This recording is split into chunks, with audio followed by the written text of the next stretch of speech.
नमस्कार, जोहार, आदाब साथियों। मैं हूं माइकल जेडी जेमसन और आप देख रहे हैं समाचार टीवी। मित्रों, आज हमारे समक्ष मौजूद हैं बहुचर्चित सनातन और वैदिक संस्कृति को बढ़ावा देने वाले, विभिन्न बड़े बड़े संस्थाओं के बड़े ऊंचे ऊंचे ओहदे पर रहने वाले शख्सियत। स्वागत है सर हमारे समाचार टीवी चैनल में। बहुत बहुत धन्यवाद सर, तमाम वो मीडिया में जो आपके से जो संबंधित जो घटनाक्रम है और हमारे यहाँ के लोग जो भी है काफी ऊहापोह में है कि क्या वो बातें थी, क्योंकि आपके संदर्भ में सिर्फ एक पक्ष का मीडिया का बयान दिखाया गया है और कभी भी आपका बयान नहीं लिया गया है। और आज वो वक्त आ चुका है जब मैं आपका बयान लेकर के मैं लोगों से उसे रूबरू कराऊं। क्या उससे वो तमाम घटनाक्रम से संबंधित क्या आपका वो कह लीजिए कि तर्क है या वितर्क है, वो हमें बताएं। जीवन है और जीवन में संघर्ष लगा रहता है, कभी उतार चढ़ाव भी होते रहते हैं और गिरकर उठना उठकर चलना, यह क्रम है संसार का। कर्मवीर को फर्क न पड़ता किसी जीत या हार का। इसी को मैं आत्मसात करके चलता हूँ। और रही जिस घटनाक्रम की आप बात कर रहे हैं, गलतफहमियां कभी इंसान को दुख से उबारने का भी काम करती हैं और कभी कभी बहुत सारी चीजों को नष्ट करने का भी कार्य करती हैं। तो एक तरह से कहा जाए तो गलतफहमियों के शिकार होकर के कुछ लोगों ने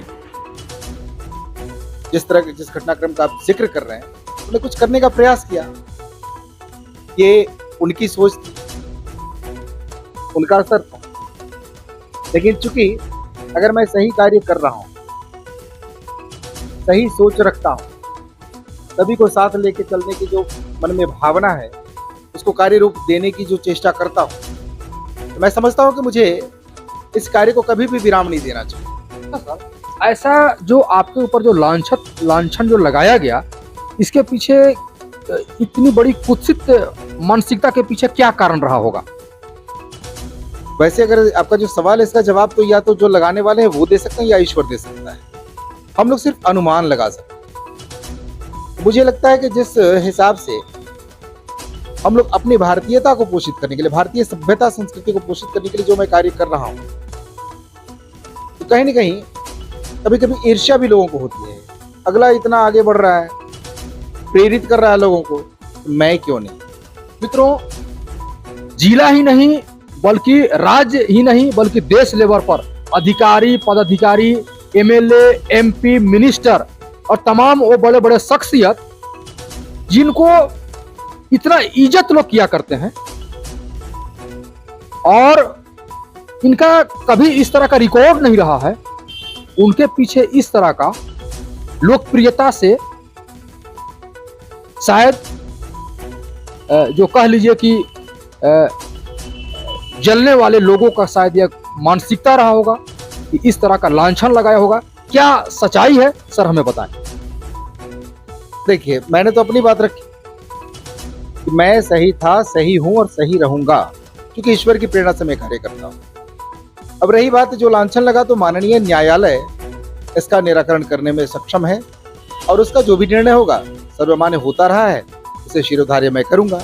और बहुत जल्द जब न्यायालय अपनी न्याय प्रक्रिया को पूर्णता प्रदान करने की दिशा में अग्रसर होगा, तो सारी बातें सामने आएंगी। क्या सच था, क्या झूठ है, क्या कुत्सित मानसिकता है या फिर कैसी सोच है किनकी। मैं तो चाहूंगा कि भगवान सबको सद्बुद्धि दे, सब लोग मिलजुल करके रहें, लेकिन जो भी दोषी हो न्यायालय की नजर में उन्हें सजा मिलनी चाहिए, मिलती है, मिलेगी। सर, इस घटनाक्रम के बाद से आपका गतिविधि सामाजिक क्षेत्रों में काफी कम हुआ है, वो गतिविधि कब देखने के लिए मिलेगा सर? और यहाँ के बाद से नेक्स्ट इनिंग में क्या क्या खास यहाँ के लोगों को मिलने जा रहा है? जैसे कभी आपने शेर को शिकार करते हुए देखा होगा। मैं बदले की भावना से नहीं बोल रहा हूँ, बदला की मेरी कोई मंशा भी नहीं है। सांस्कृतिक गतिविधियों की बात आपने जो करी उसके विषय में मैं कह रहा हूँ कि जैसे 2-4 कदम शेर पीछे जाता है, पूरी ऊर्जा के साथ आक्रमण करके आगे आता है। तो मेरा जो 5-6 महीने का जो विराम था कला संस्कृति को गतिविधियों को लेकर के, मैं पूरी ऊर्जा के साथ और नए कलेवर में मैं उन सांस्कृतिक गतिविधियों को फिर से प्रारंभ करने की ओर अग्रसर हूं, करूंगा।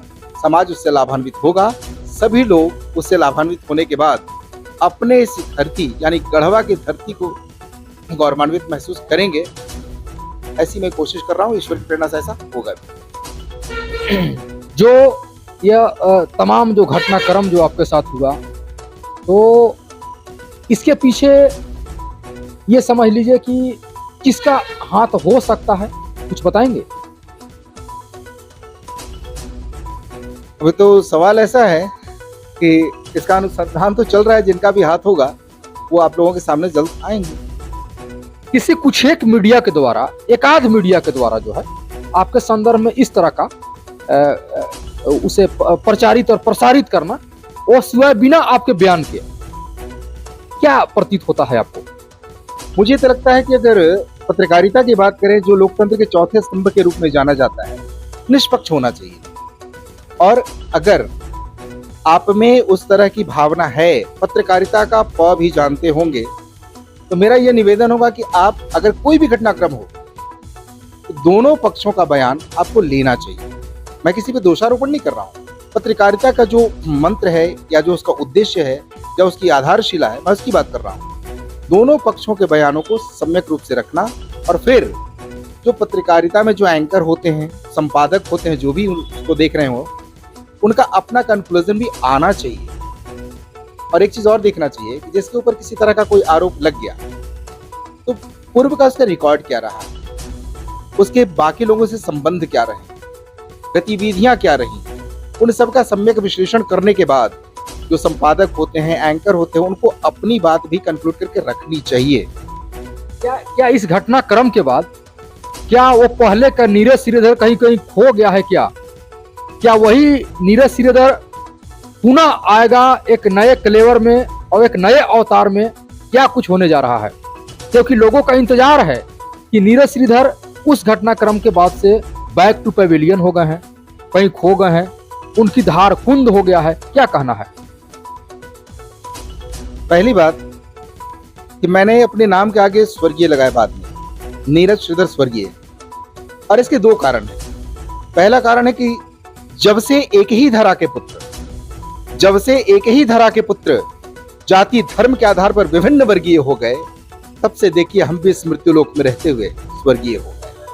यानी बंटने की पीड़ा मुझे उद्वेलित करती रही। और दूसरी बात कि आप जैसे अच्छे लोगों के सानिध्य में रहने से मुझे स्वर्ग की सुख की अनुभूति होती है, इसलिए भी मैं स्वर्गीय हूं। और रही बात, आपने कहा कि वो कुंद पड़ गई धार, का नीरज श्रीधर कहीं खो गया। जो स्वर्गीय हो जाता है जीते जी, उसके धार कुंद पड़ने की ना बात हो सकती है, ना खोने का संचय रखना चाहिए हमने। खोने की तो बात ही नहीं है, क्योंकि मैं पहले भी था, अभी भी हूं और भविष्य में भी रहूंगा। चलिए, बहुत बहुत शुक्रिया नीरज श्रीधर जी। आप सबों को चूंकि बहुत बड़ी घटनाक्रम थे और एक ही वीडियो में सारी बातों पर चर्चा करना संभव नहीं हो पाता है, और चलते चलते वो तमाम बातों से संबंधित क्या संदेश देना चाहेंगे आप? मैं यही संदेश देना चाहूंगा कि जो भारतीयता है, जिसमें हम भावना रखते हैं कि सर्वे भवन्तु सुखिनः की बात करते हैं, बिना किसी भेदभाव, बिना किसी दुराव या संकीर्णता के, उसको आत्मसात करके सभी लोगों को आगे बढ़ने का प्रयास करना चाहिए। और रही बात कला, साहित्य और संस्कृति की बात, इसमें जो रमता है, जो इसको जीता है, उसके अंदर किसी के लिए कभी भी कोई विद्वेष की भावना मन में हो ही नहीं सकती। और संस्कार भारती से मैं जुड़ा हुआ एक कार्यकर्ता हूं, उसका एक छोटा सा दायित्व है संस्कार भारती झारखंड प्रदेश के प्रांत मंत्री का। और हमारा ध्येय वाक्य है कि सा कला या विमुक्तये। कला सिर्फ मनोरंजन का साधन नहीं है, कला वो है जो आत्मा से परमात्मा को मिलाने का माध्यम बने।